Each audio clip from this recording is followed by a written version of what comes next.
हिंदी दिवस के अवसर पर रेस्ट हाउस में कवि सम्मेलन सह सम्मान समारोह का आयोजन किया गया।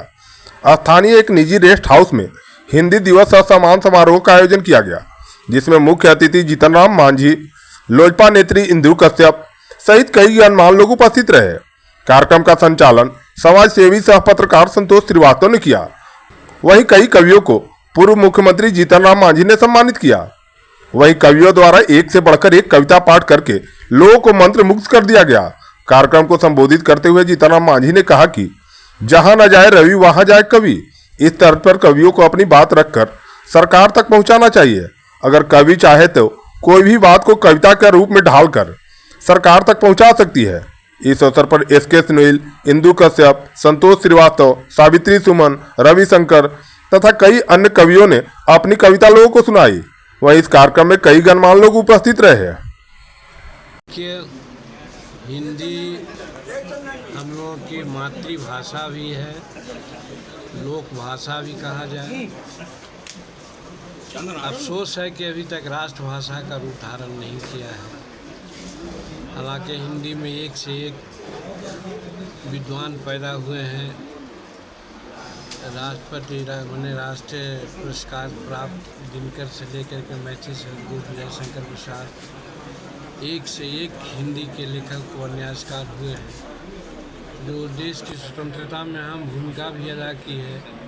और वर्तमान समाज जो हमारा है खड़ा, उसको भी आगे बढ़ाने के लिए, उत्प्रेरित करने के लिए भी एक से एक रचनाएं उन्होंने लिखी हैं। तो हम कह सकते हैं कि इतनी समृद्धता प्राप्त हमारे हिंदी को जो आज उचित स्थान मिलना चाहिए वो नहीं मिल पा रहा है।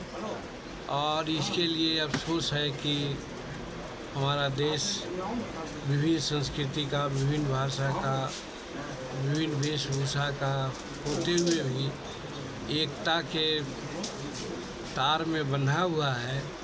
लेकिन एक ही चीज़ की बात बार बार आती है, जब कभी हिंदी को राष्ट्रभाषा बनाने की बात आती है तो कहीं न कहीं कुछ बातें ऐसी आ जाती हैं। मैं तो कहना चाहता हूँ कि कहीं न कहीं ये हमारा जो नेतृत्व है, नेतृत्व के ऊपर भी ये बातें जाती हैं, क्योंकि हमारे स्वतंत्रता के जो बड़े बड़े विद्वान रहे हैं और बड़े बड़े जो पुरोधा रहे हैं और बहुत बड़े बड़े आलेखकार रहे हैं, उन्होंने भी हिंदी की मान्यता दी थी।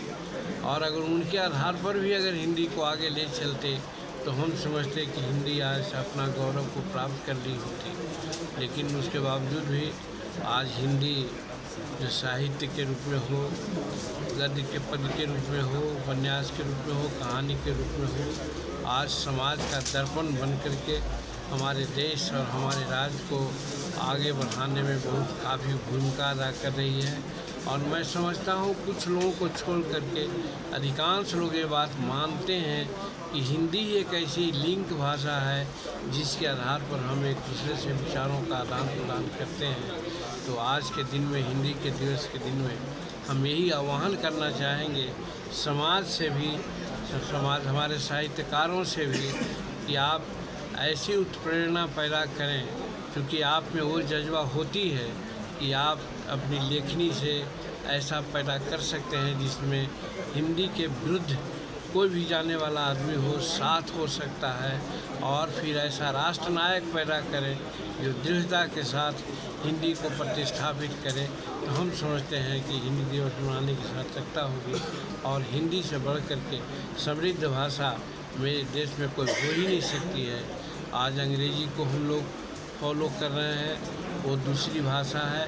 माँ को छोड़ करके मौसी की सेवा करना कहाँ की बात होती है। तो वैसी परिस्थिति में भी हम लोग को जो अंग्रेजी के गुलाम बनते जा रहे हैं, आज पार्टी पॉलिटिक्स में भी आपने देखा, नामाकरण की बात आती है तो लोग अंग्रेजी को अपनाते हैं।